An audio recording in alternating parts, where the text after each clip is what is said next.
everyone.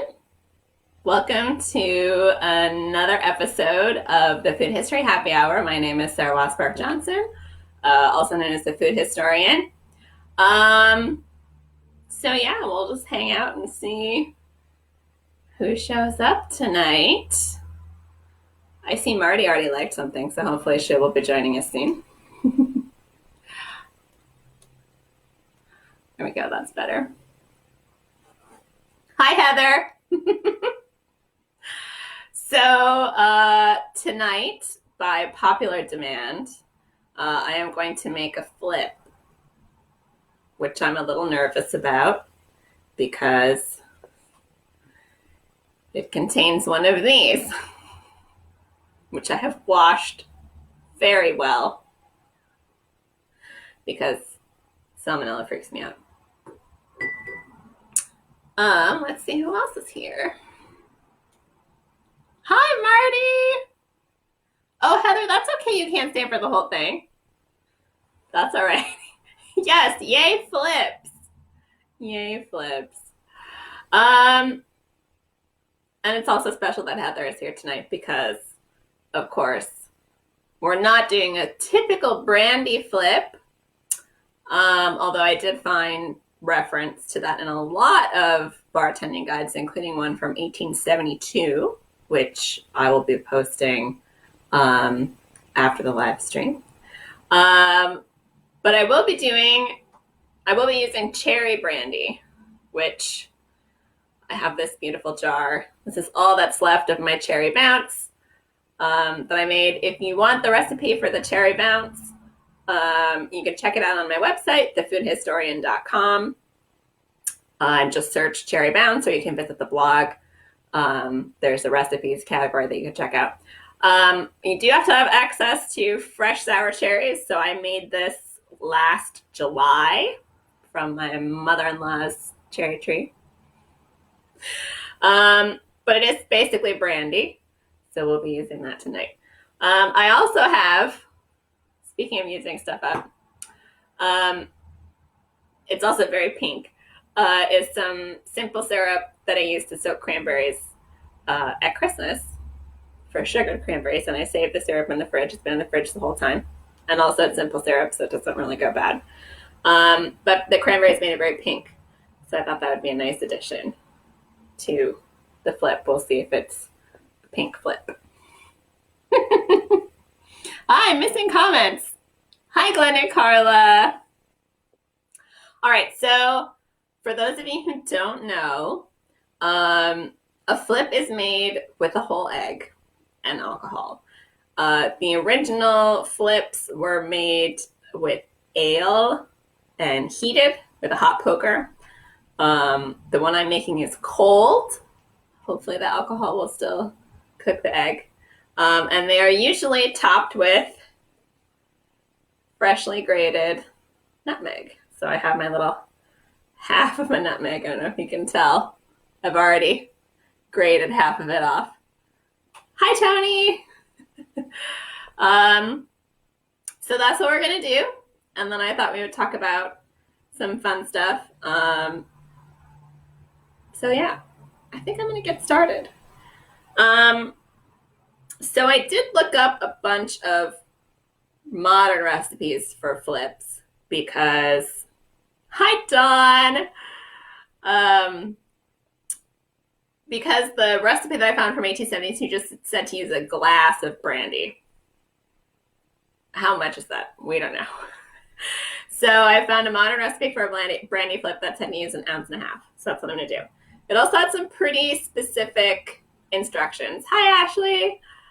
The one recipe I found is actually for a sherry flip, but it said to shake the ingredients vigorously first and then add ice.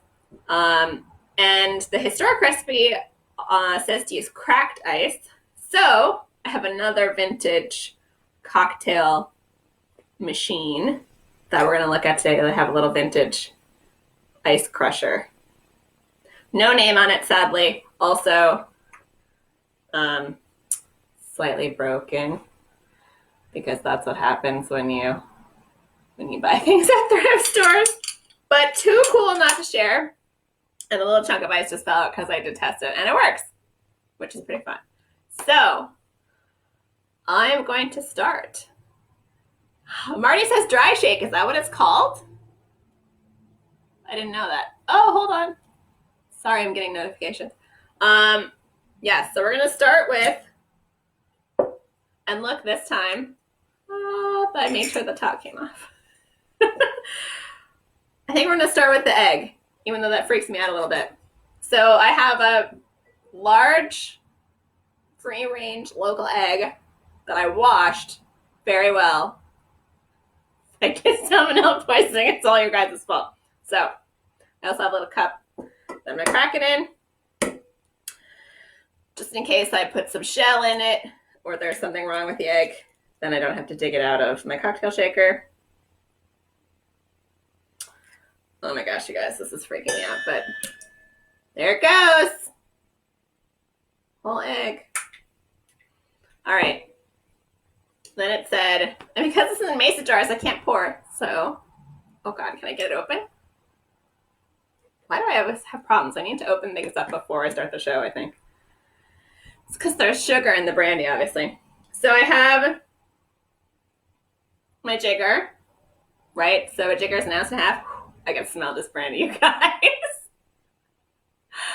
Oh, Heather says if Alton Brown uses raw egg in his buttercream, you can use it in your alcohol. Thank you for your reassurance, Heather. All right, so let's see how much of a mess I make at this.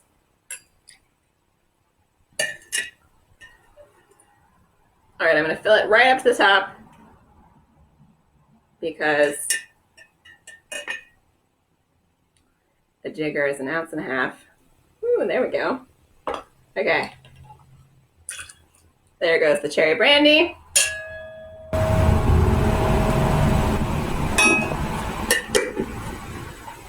So apparently,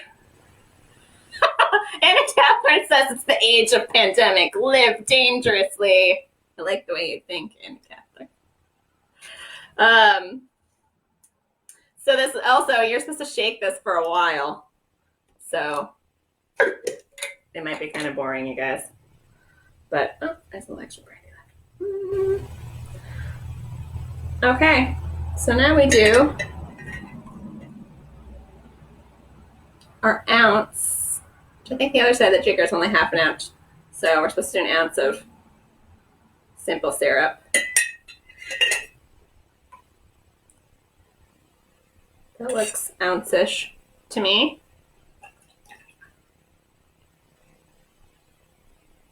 Okay. So sticky. Everything's so sticky. All right, so we're gonna, it looks kind of interesting. I don't know if you guys can see in there. Maybe. There we go. There's the camera. We're gonna dry shake it, people. See how emulsified it gets. Certainly a lot quieter. Oh. Oh, that's leaking out the top. Not sure how I feel about this, you guys. Raw egg everywhere. Get on there, top. Okay.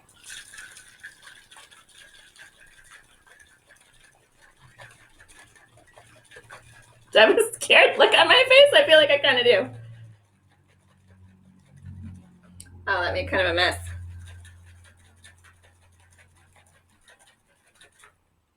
All right. Let's take a look at this. See what it looks like. Oh, it's like exploding. Oh, well, it already looks kind of frothy and delicious. Oh, what way am I pointing? There we go. Getting there. Oh, it's making such a mess. I think this is my messiest cocktail yet, you guys. Oh, sticky. Okay. Marginally cleaned up. Okay, now, where is my noble busboy to bring me towels? My noble busboy is going for a run. which is why he's not participating. Okay, so now we're going to try crushing some ice with Michiel Ice Crusher. So it looks like this. I'm going to put one ice cube in at a time and see. Oh, that seemed way too easy. Oh, but look at that. Look at how crushed that is. That looks nice. We'll do a couple. It doesn't say how many ice cubes to do. They've been sitting out for a minute, so that's probably why this is easier. 3. That's a nice number.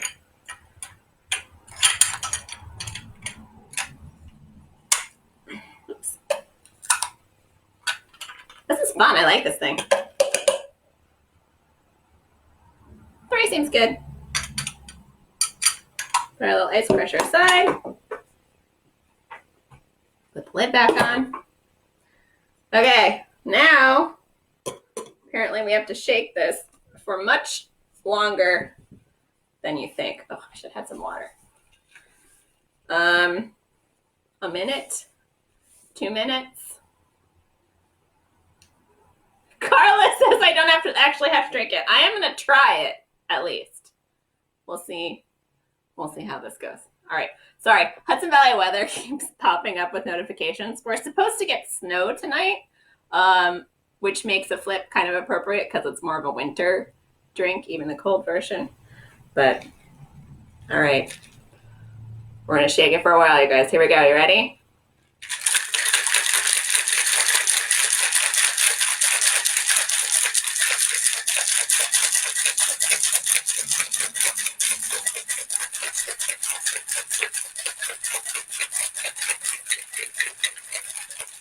Okay, shaking it till one arm hurts. Then we're going to do the other one.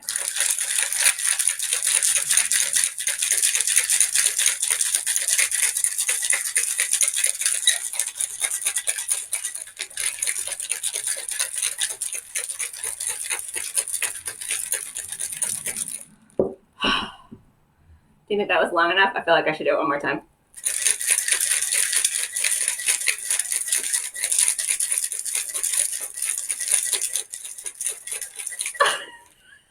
Okay, surely that's long enough because that was really cold. No, shaking it does not make it harder to read the comments as they're posted. Anna Catherine said, oh, hi, by the way, Andy. Anna Catherine says, snow has started in the Finger Lakes. Was that 30 seconds, Heather? I don't know. Oh my gosh, it's too cold to hold though. So, moment of truth. Let's see if I can get the top off this time. Oh, yep. It's very frothy. Here we go.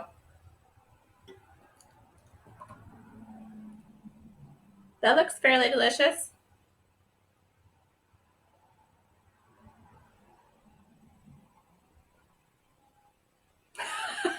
Marty says I had the smiling and shaking down. Thank you, Marty. We're just going to let it keep dripping. Oh, Anna Catherine, good advice to wrap it in a towel. Yes, clearly I should have done that. Okay, so that's what it looks like. It's kind of a lot. We'll see if I finish it. But it's instant nog. You're right, Andy. It's basically instant eggnog, right? So I'm going to put some nutmeg on top. Try not to grate my fingers.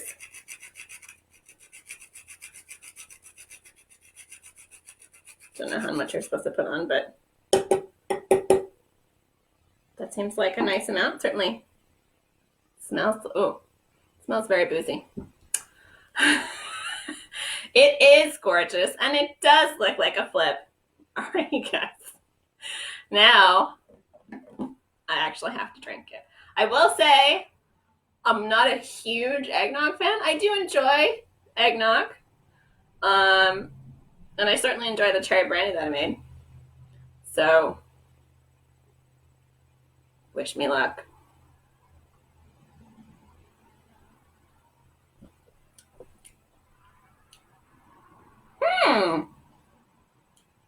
It doesn't really taste like eggnog, although it definitely tastes eggy. I think using the free-range eggs maybe makes it taste more like an actual egg, although that certainly would have been what they would have used in the period, not modern industrial eggs.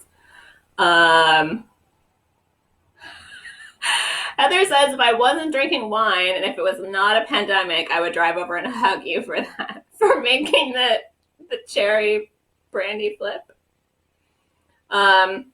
You can taste the cherry, actually. The froth is kind of nice. It's better than I expected, actually. I thought it would taste boozier. And it doesn't. I wish I had brought something to stir, though, because I want the nutmeg in it, not just on top. I think if I was going to do it again, I would put the nutmeg in the shaker. Is that sacrilegious? I don't know. So, that, my dears, is the cherry brandy flip. Very frothy. It's a whole egg, 1 ounce of simple syrup. I used marginally cranberry flavored and definitely pink simple syrup, and 1.5 ounces of cherry bounce or cherry brandy. And then I put nutmeg on top. Marty says he make it with just the white, the eggy taste is less. That makes a lot of sense, considering that all of the egg taste comes from the yolk, pretty much.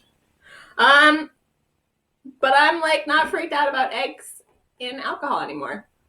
So we might have some more in the future. I will be your pioneer, those of you who are worried about eggs and alcohol.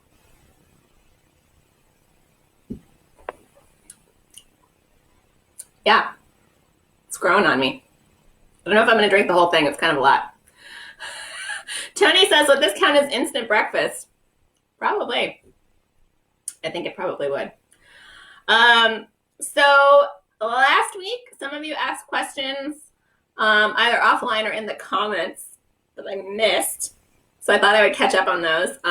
Barry asked, we were talking about dairying and dairy cows and meal and all kinds of fun stuff last time. And Barry asked if Wagyu and Kobe beef were the same thing. They are.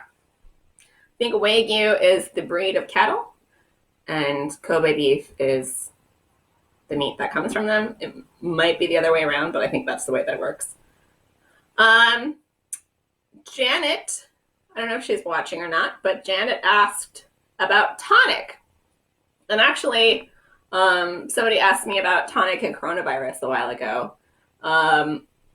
Because, of course, quinine is one of the medicines that they are contemplating to use to combat coronavirus. But modern tonic water has very little quinine. You'd have to drink probably gallons of it to get any real effect. So quinine, for those of you who played Amazon Trail computer games, like I did when I was younger, would know that it comes from the bark of the cinchona tree, which is native to Peru. And it's the primary ingredient in quinine, although they do make synthetic quinine these days, which is mostly what's used in medicine. For medical grade quinine, they mostly use synthetic. But tonic water was invented to make quinine more palatable. And gin and tonic, for those of you who are interested, was largely invented in India, and it didn't make its way back to England for quite a while after it was invented. Mostly considered a hot weather drink. It's very refreshing. My husband loves gin and tonics. That's his favorite. I do not like gin and tonics. I do not like tonic water. It's just too gross. I like gin, and I like bitters. I don't like tonic water. I think it's because it's so sweet. And actually, a lot of bartenders, maybe Marty can attest to this, a lot of bartenders are moving away from commercially produced tonic because supposedly the high fructose corn syrup makes hangovers worse. I wouldn't know. But, oh, Brandy made it! A toast to you, Brandy. All right, that means I have to drink. Cheers. Yeah. Yeah. I'm liking the nutmeg and the little hint of cherry flavor. Yes, Anna Catherine. Tonic is way too sweet for me. It's like the weird combination of sweet and bitter. If you want things to be sweet and bitter, put some grapefruit in it, like or some orange bitters or something. It doesn't. Don't use the tonic water. And you can drink all the gin and tonics you want. It's not going to prevent you from getting coronavirus. So there you go. Let's see what else. Oh, the other cool thing that happened this week, I don't know if everybody saw the article I posted about banana bread. I got interviewed on Monday about banana bread. And I just happened to order this very interesting little book, Bananas, An American History, which I haven't read it all the way through, but I did peruse it for the interview. It's a pretty interesting little book. So yeah, bananas. I have a bunch of bananas right now sitting in my kitchen. I bought them on my last grocery run thinking that, hey, bananas, that's fruit. We can eat the fruit. We didn't eat any of it. And now the bananas are brown. And the last time I had bananas that were brown, I made healthy banana oatmeal bars and really disappointed my husband, Chad. So I have promised him banana bread this week. So the article, for those who didn't read about it, was talking about the prevalence and popularity of banana bread as a recipe that's being made by a ton of people as they're staying home. So we talked about a lot of different reasons as to why that might be. Again, the apocryphal story of banana bread is that it was invented during the Great Depression by a very frugal housewife. So that kind of makes sense, right? It's relatively easy to make, especially if you use vegetable oil instead of butter to make it, although I use butter, because who wouldn't? And it tastes pretty good. And bananas are also really cheap. I don't know if anybody's ever thought about that, but they're literally the cheapest fresh fruit that you can buy. They usually range between 49 and 79 cents a pound. And it's pretty tough unless you're buying like the bags of apples or bags of oranges to come even close to that. So yeah, they're kind of fun. Bananas, not really cultivated in the United States, mostly South and Central America is where most of our bananas come from. And ironically, the banana split predates banana bread. Banana split was invented in the 1920s. And they're just such a lovable fruit. Sometimes they're called the children's fruit because they don't have any seeds, or rather they do have seeds, but the seeds are edible. And they come in their own container, and they're easy to peel and easy to eat. There's not any crunchy bits that kids can choke on. And they're pretty bland and sweet and tasty. Ooh, Anna Catherine's, when did bananas become cheap imports? I assume they were exotic and expensive initially. Yeah, it's tough to tell. I think it's because they're a lot easier to grow and to harvest than some other tropical fruits. So pineapple and coconuts were popular in the United States long before bananas. Bananas don't become popular until the late 19th century. In part because Christian missionaries had a lot of experience with them. Yeah, I don't know why they're cheap. I think it's probably just mass production, or rather mass monocropping agriculture, right? And of course, they're often grown in areas where labor is fairly cheap. And for all that they, ripen very quickly, if you harvest them green, they're relatively durable. So that's my guess. I can also look it up in this book quick to see if there's a chapter on why they're so cheap. Although the chapters are very academic-y. Oh, there isn't there is a chapter on selling bananas. So I bet that's might tell us something about why they're so cheap.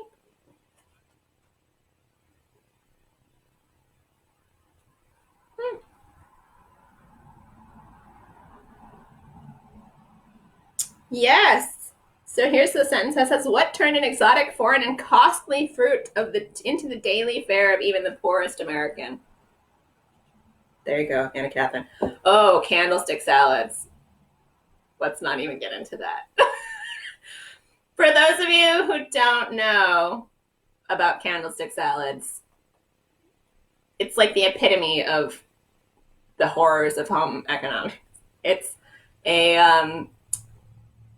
a ring of canned pineapple, and you stick half a banana in it so that it's standing upright.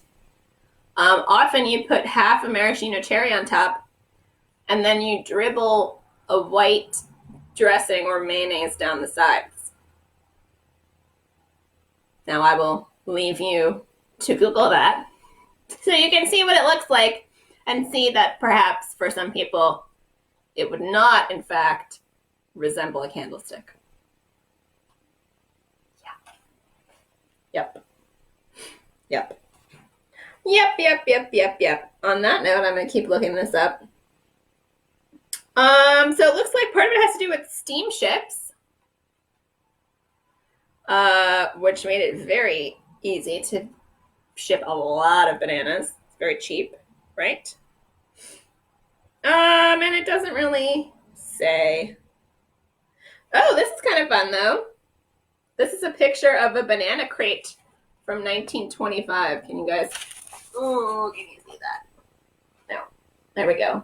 So you see it's designed to carry like an entire giant thing of bananas. Right, how it's harvested. So it looks like to me, anyway. Anyway.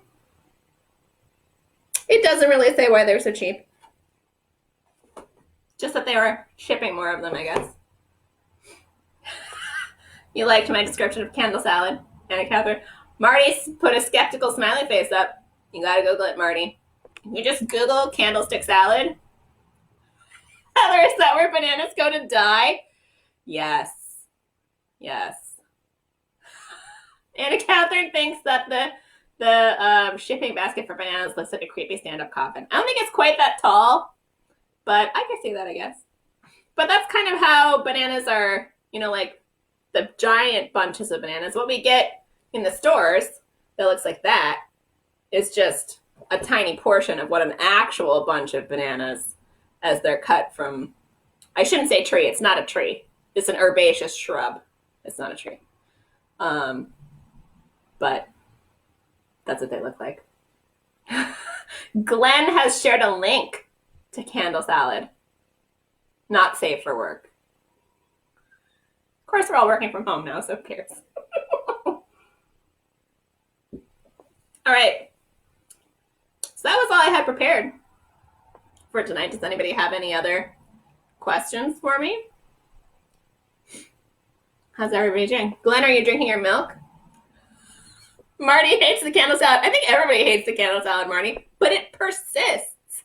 I don't know why. You could find references to it sometimes in the 1950s. I don't know. People were very sweet, naive old ladies, I guess. Or maybe it was for bachelorette parties. Who knows? Maybe there's all this hidden subtext that we're not getting because nobody actually talked about it. I did not find any leads on celery sauce, Anna Catherine, except for that one I found you. Although, to be perfectly honest, I haven't done a ton of searching yet. But I will keep looking and see if I can find anything. Anna Catherine has found reference to Heinz, the ketchup people. One of their very early products was a celery sauce. And there are lots of labels extant, but no recipe or really description of what was in it. So, okay, Ashley says, since there's only one variety of bananas left, why do they all look and taste different? So I think I mentioned this before that historically, the popular banana that Americans were eating in the late 19th century, early 20th century is the Cavendish banana. That banana is now extinct. And I don't remember what style of banana that we eat now, but it's not the Cavendish. Let's see, is the Cavendish in here? What? Cavendish isn't even in this book. Travesty. But there are hundreds of varieties of bananas. Plantains, red bananas, stuff like that. But the big yellow, Chiquita Dole banana that everybody eats now is a very specific variety that is monocropped, which means it's grown on giant plantations where that's the only thing that's grown. And it's pretty susceptible to disease because it's very overbred. That's how come it has tiny seeds. Apparently every once in a while you will get like a throwback banana on a banana plant that has big giant seeds in it. But most of them have these tiny little sterile seeds that don't do anything. Anna Catherine, our wine expert, says that there are bananas. Fun fact, there are bananas bred for wine production. Interesting. I would not have thought about that, but it doesn't really surprise me. Humans will make alcohol out of anything, including eggs.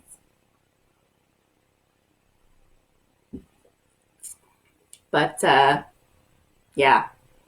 I really have to, I'm going to Google now because it's bothering me that it's not in that book. What variety of banana we eat now.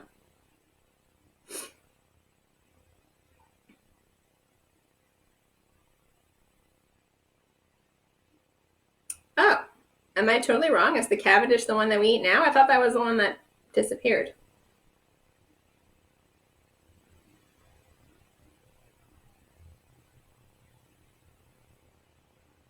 I'm looking. Hold on, please.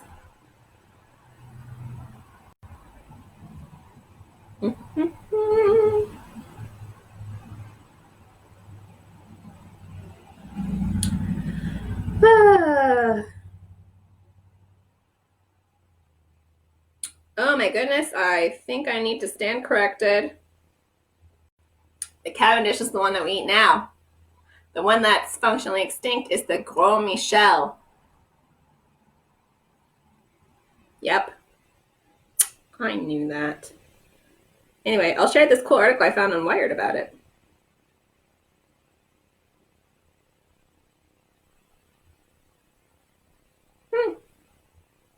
Anyway, apparently we have Cavendish bananas because they're resistant to disease. Okay, I'm missing a bunch of comments. Let me go back and look what everybody's saying here. Okay, Heather asks, what else can you make from bananas aside from banana bread or banana oat bars? Fun fact, if you freeze bananas and then put them in a blender, frozen with a little bit of milk, it makes a pretty good approximation of soft serve. There's lots of historical recipes for bananas, including some savory recipes, which I've never been brave enough to try. Like there's one of bananas wrapped in ham and baked with cheese sauce. Haven't tried that one yet. Probably would be way better with plantains than bananas. Don Olson says chocolate sauce, yes, is delicious with bananas. Yes, Anna, you are right. Cavendish is the one that we eat now. Gros Michel is the one that is extinct. As mentioned, you can make yourself a banana split. Very 1920s. Bye, Heather. Yes, bananas Foster. You can flambe them. You can cook them in sugar. Monkey tails. That's a Fargo, North Dakota reference. If you ever ate at, was it Paradiso, I think, on the kids menu? No, I'm thinking of something else. Monkey tails are when you dip bananas in chocolate and freeze them on a stick. I'm thinking of monkey business, which is when you blend fresh banana and chocolate milk and ice and make yourself a little kid-friendly milkshake type thing. Yep. Also delicious. Does anybody else have any other food history questions? What's everybody doing? I had a lot of really delicious corned beef this week. I made corned beef chowder with the last of it. Hash browns with cheese and corned beef and green onions and homemade Thousand Island dressing is amazing. And then, of course, I made a bunch of Reubens. So yeah. Yep. The flip is growing on me, you guys. I don't mind the egginess. You gotta go get yourself some corned beef on your next grocery run, Anna Catherine. I bought it fully intending to make corned beef and cabbage and then forgot to get cabbage. So luckily we had sauerkraut so I could make Reubens, but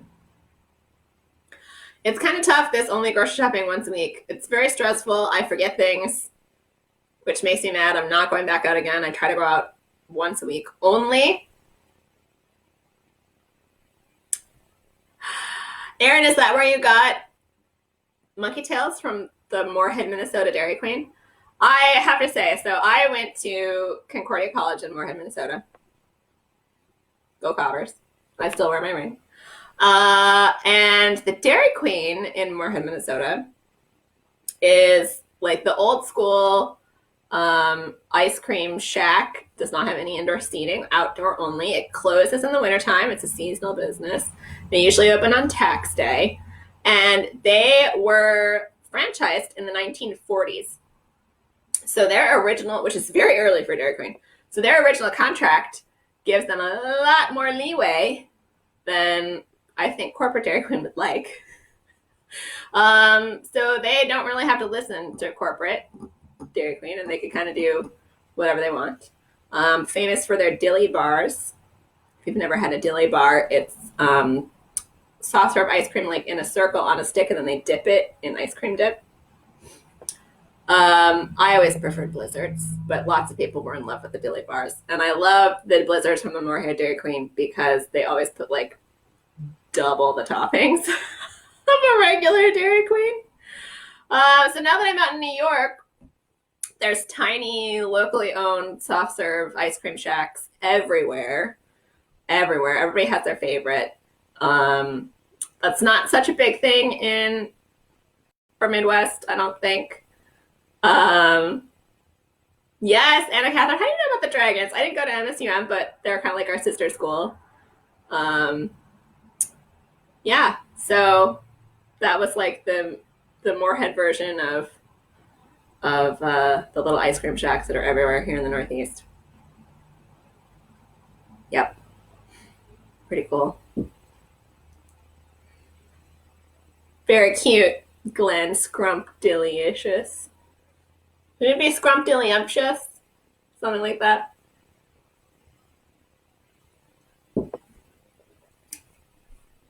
So yeah.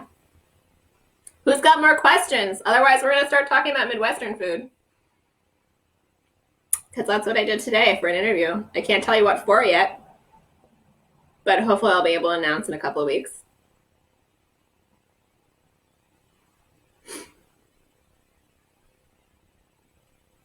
Nobody? I'll just drink my flip.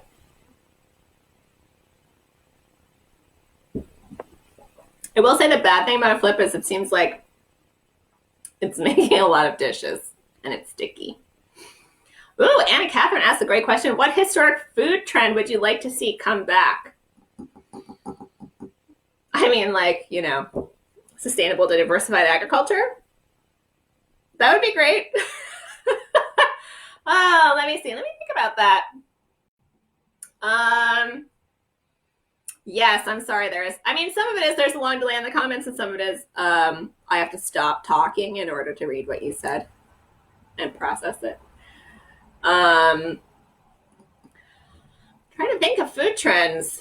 So definitely I would love it if there was more of regional food base. Not a huge fan of the homogenization of American food.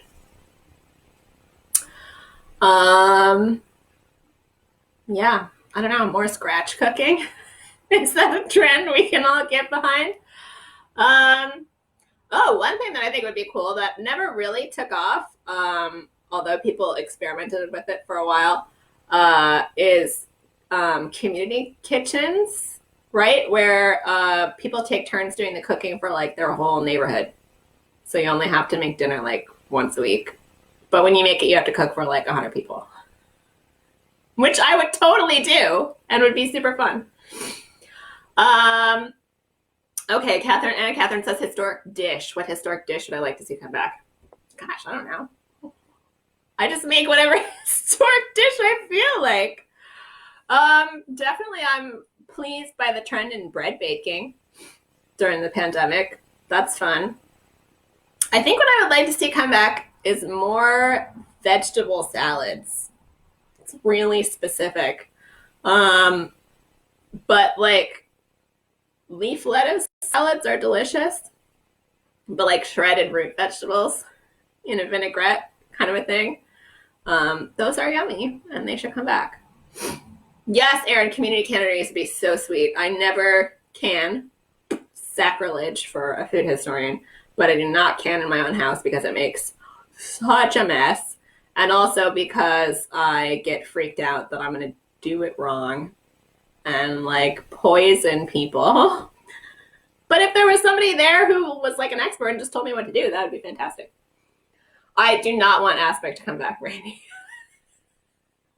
I think aspic is super gross. No.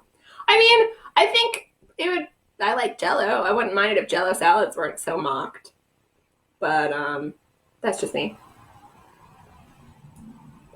All right, Marty says she's here for the Midwestern food because she's running out of ideas. So there are a lot of really interesting foods in the Midwest that I feel like do not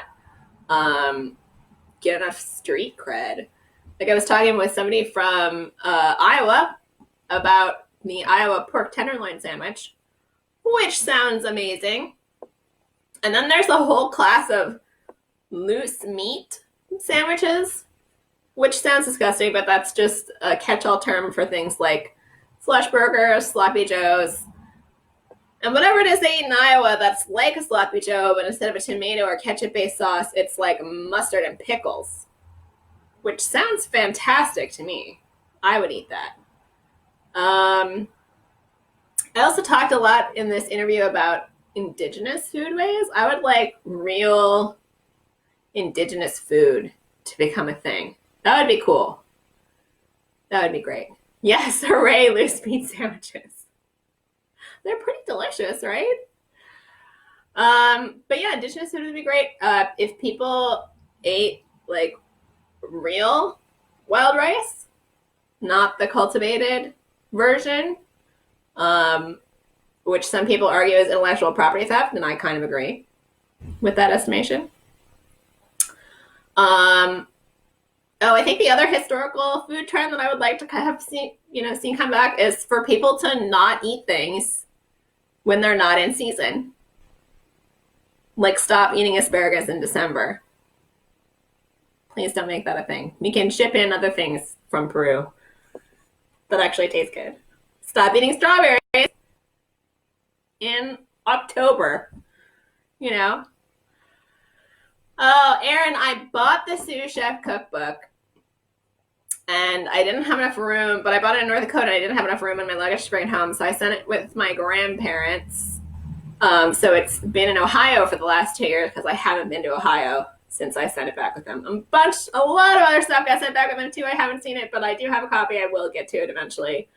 Sean Sherman is great, but he is a professional chef and he's doing basically haute cuisine indigenous food, which is wonderful and totally should happen because that's the due that cuisine deserves. I am not that complicated of a cook. I like more simple things. So I can't remember the name of the cookbook. I will try and dig it up online. I know I have it somewhere. But there is a really great indigenous cookbook written by an Anishinaabe woman from Minnesota that is full of like things that I would actually cook. that sound good, and like I would eat them for supper, and I wouldn't, have to take a knife skills class or source a bunch of really rare ingredients first in order to make it. So, yeah, he's doing really awesome cutting edge stuff. Most of that stuff I would not make at home. I would love to eat in his restaurant, but I'm not going to make it at home. I'm too lazy. So, yes, if Indigenous foodways could become a thing, that would be great. There's also another cookbook that's on my wish list called Decolonize Your Diet, which is about Southwest Mexican Indigenous food. That sounds pretty great. And it's decolonized, so it doesn't have wheat, dairy, or domesticated meat animals in it. Or sugar, I don't think either. So, yeah, lots of really cool Indigenous food stuff going on, happening. One of the things we talked about in Midwestern food was the prevalence of Indigenous foods by the time that white Europeans were settling the Midwest. So, like, corn was already a huge part of the diet. Squash, beans, already a huge part of the diet. And then, of course, tomatoes are so ubiquitous that they're not even really associated with Indigenous Mexico anymore, even though that's where they're from. Same with the potatoes. Potatoes are from Indigenous Peru, but people think of them as American now. So, interesting stuff. But yes, Marty, are you a vegetarian? I don't remember. If you're not a vegetarian, you should totally try the Made Right loose meat sandwich, because it sounds delicious. If you are a vegetarian, it's a little harder to find good stuff that has a Midwestern bent. Although I did find, so I'm on Instagram now, which I'm totally loving. I didn't think I would, but I'm following this person on Instagram who sells vintage cookbooks, which is a really dangerous thing for me to do. So she's got a copy of, like, in really good condition, of the 1890 How to Cook Vegetables, I think it's called. And it's by Sarah Tyson Rohrer, who's one of my favorite celebrity chefs that no one's ever heard of. And the cool thing about this cookbook is that it was made specifically for the Burpee Seed Company. And it was like a reward for if you bought a lot of seeds. You could send away for either the paperback version or the hardcover version of this cookbook. So this woman has the hardcover version for sale. It's $85, but I'm still seriously considering it. Me, who has never spent more than $20 on a vintage cookbook, and that was like a lot, people. My normal price range is like $0 to like $7.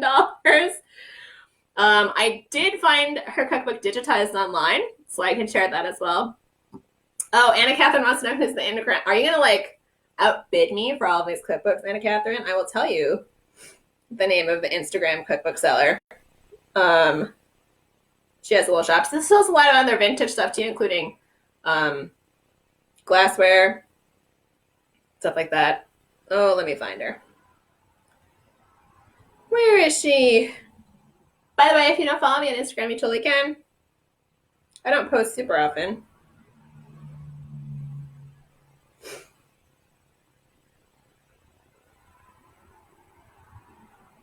Oh. Instagram, tell me who I'm following.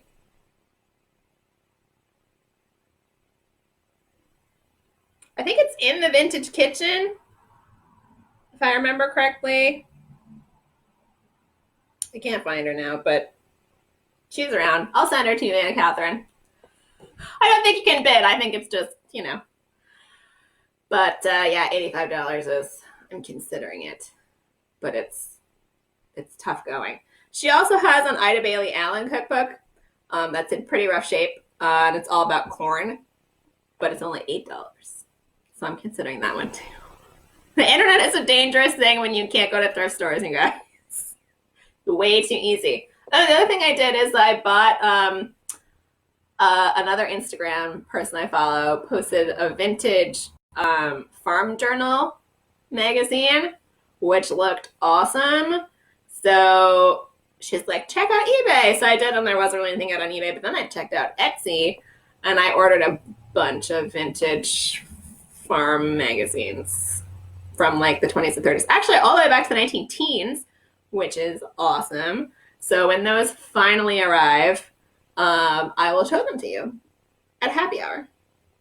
We'll see what kind of condition they're in. But anyway, I have an illness. It's true. I haven't done it yet, but one of the things I've been thinking about doing with my tax return, my very nice tax return, because I get extra money taken out of my taxes, is buy a couple more bookshelves. So yeah.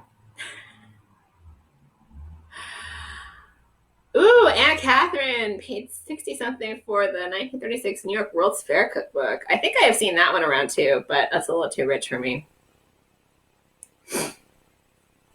Oh, you wish you were closer. I wish you were closer too. You're so far away. But, you know, maybe when the pandemic is over and I'm up in Little Falls, we'll have to arrange an in-person meet. I bet the thrift stores do miss you, Erin. I think they miss all of us. But I'm guessing people aren't donating during the pandemic either, so. You're not helping, Anna Catherine, encouraging you to spend money. I don't need any encouragement, that's for sure. Alrighty. I've drunk more of this than I thought. Look. Well, you can't look because now I put it up all on the sides, but better than I thought. So foamy. The foam is really staying in place, which is good. Have I inspired anyone to try their own flip at home now that I've shown you how to do it? There's lots of variations. The sherry flip, I think, is one of the older versions. And of course, you could also make it with bourbon and pretend it's eggnog. That too. Thanks, Andy. I don't know how to pronounce that in Celtic, so I'll say skull.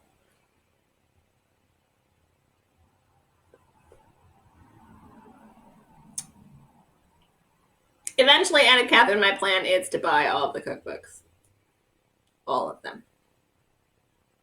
I keep seeing people are sharing on Instagram and stuff. There's lots of really great cookbook collectors on there, people sharing on Instagram.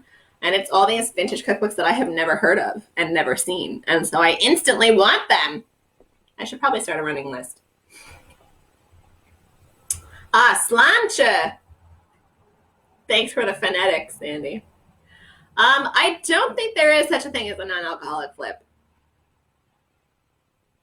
I don't think there is, because I think you need the alcohol to cook the egg. But I will look and get back to you. Oh, Glenn is clarifying that Scrumptious was the 1960s Dairy Queen slogan and is where the name the Dilly Bar comes from. Fascinating. Huh. Who knew? I didn't. I always assumed it was named like after a person or something. I love it when you guys look stuff up for me. Even though I think it's supposed to go the other way around, but that's okay.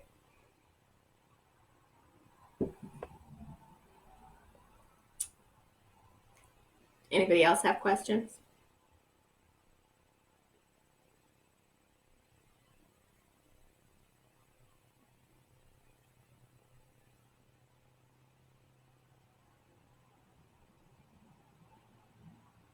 So I don't know if everybody knows this, but I do have a little YouTube channel now. But I can only show 15-minute or fewer videos. So I have edited out just the recipes from these live streams. I have episodes 1 and 2 up right now. So it's the Hoffman House Fizz and the Florida Special. And I'm working on last week, the Applejack Rabbit. And of course, I'll do this week the Cherry Bounce Flip. But if you want to share just the alcohol recipes with people, that's usually the easiest way to do it. Plus, they're fun. I'm very proud of them. There's music and everything. So, yeah. I'm just going to drink my flip until you guys ask questions.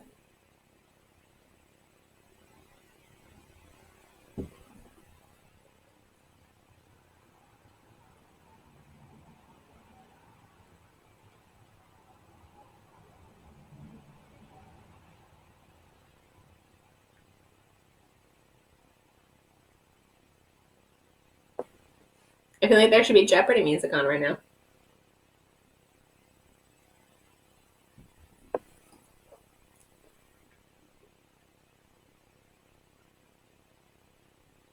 Staring at the clock.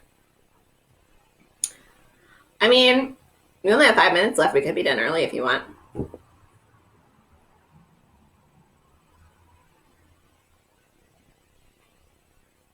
Okay, I'll ask this question. I have a historic piece of furniture. We call it our vintage bar, but it's really a little teeny liquor cabinet. And I tried looking it up online to see if there were similar ones out there, and I couldn't find any that looked like ours. We picked it up for like $100 at a antique store. So if you are so inclined, I can maybe do a little live stream tour of that bar because it's got some pretty neat features, and I think that might be kind of fun. So if you want me to do that, you should tell me in the comments. Oh man, all right. Andy and Anna Catherine want me to talk about American beer, the kind that everyone else makes fun of us for. So American beer is very influenced by German beer, right? So before we had German beer, we had malt beers, right, made from malted barley. I think we had ales. And then, of course, we had things like hard cider and perry and things made from fruit instead of grains. And that was pretty much what everybody drank until German immigrants started coming over. And then we get lagers and things like that. So I'm not a beer drinker. I'm not a beer expert. My impression is that most of the stereotypical American beers are lagers. Budweiser, Coors, Miller, those kinds of places. But a lot of those beer companies have their roots, or their founders were German immigrants. Not all of them, but a lot of them.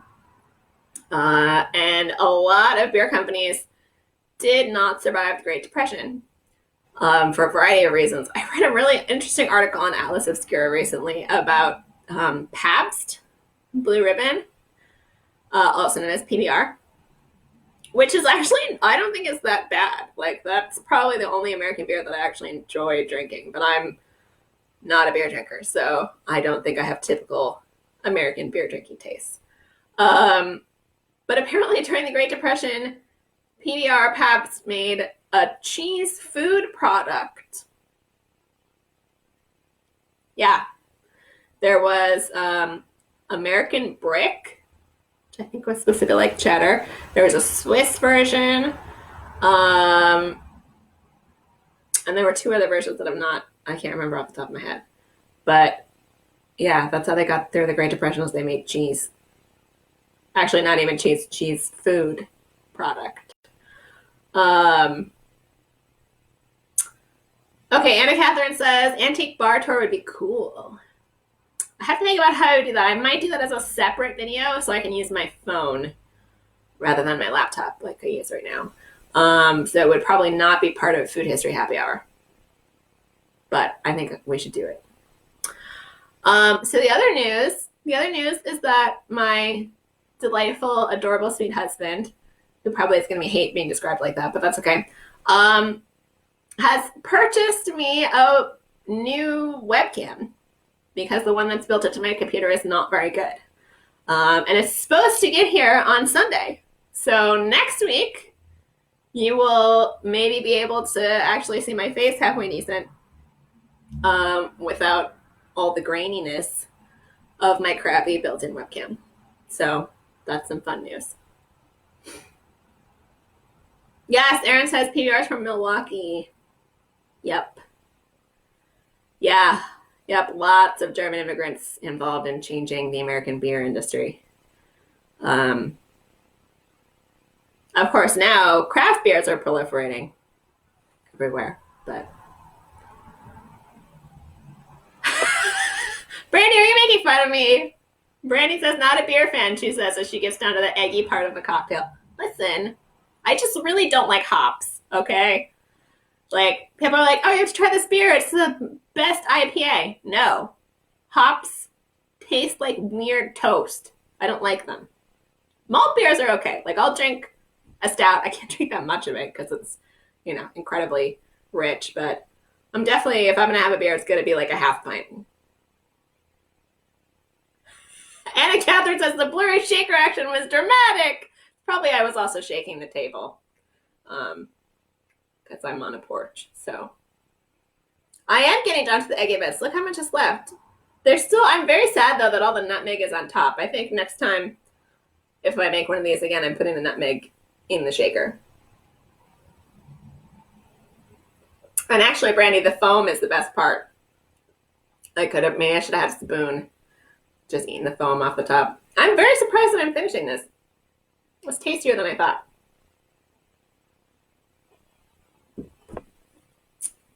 Okay, friends, it's been an hour. Last call for questions. Anybody else want to say anything? Any other votes for a bar tour?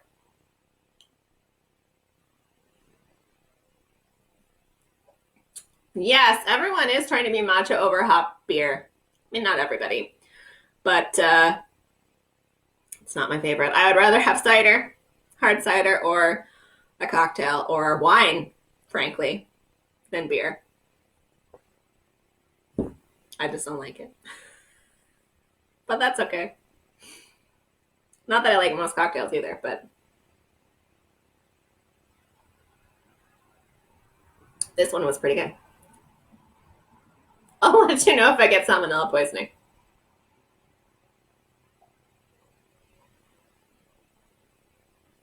Look at that. That was just foam. So it's all gone. No, Anna Catherine, I did not try this cocktail before I made it. Yes. All of my cocktails that I make on the Food History Happy Hour. That is the first time I have made them and the first time that I am tasting them. It's more fun that way, right? If I'd already tasted it, you wouldn't get real reactions. I agree, Marty, that IPAs have been ruined by beer bros. Need more women in beer. Not a huge fan of sour beer, so sorry, Erin. I would love to tag team a New York wine history happy hour, Anna Catherine. I'm not sure how we would manage that.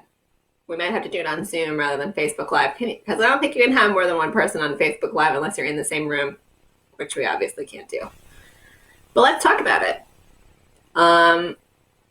And Neil's not here tonight, but Neil, last time, our 18th century food historian, Neil DiMarino, who you should totally follow, also the Georgian Kitchen.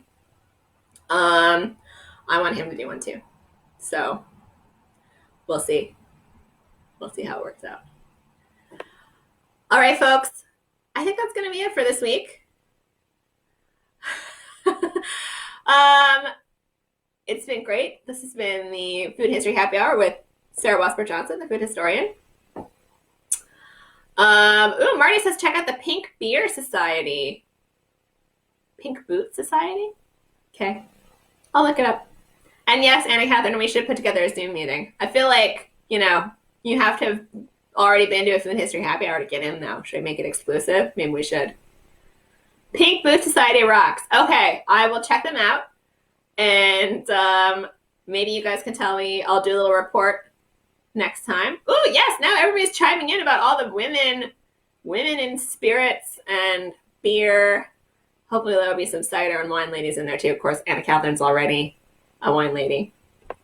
So thanks again, everybody, for coming and making this continued Food History Happy Hour such a great and fun thing to do. And we will see you next Friday at 8. Bye.